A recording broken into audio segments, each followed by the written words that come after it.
محاکمه 7 شیکاگویی، فیلمی که در آن مایکل کتون نقش رمزی کلارک را بازی می‌کند.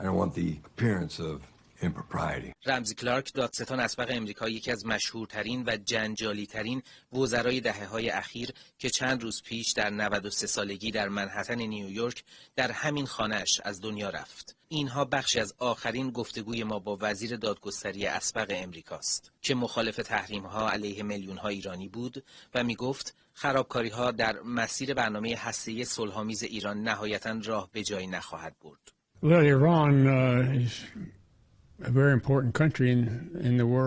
ایران کشوری بسیار مهم در جهان است. رابطه‌ای مستحکم و صلح‌آمیز و برابر با دیگران می‌خواهد و اینکه دشمنی سوء استفاده نکند. آمریکا هم بهتر است با ایران ثروتمند، با قدرت و با نفوذ کنار بیاید. اگر قرار است توافقی باشد، چرا بر سر محو سلاح‌های هسته‌ای در جهان توافق نمی‌کنند؟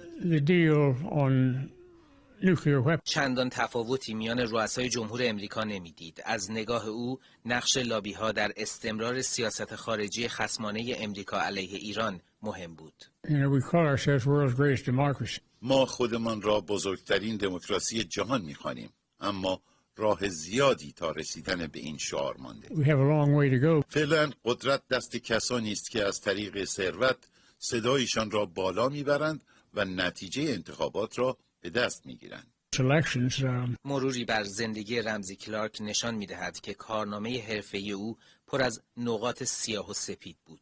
رمزی کلارک 13 سال پیش از سازمان ملل جایزه‌ای گرفت که پیش از او تنها به مارتین لوتر کینگ و ماندلا اهدا شده بود.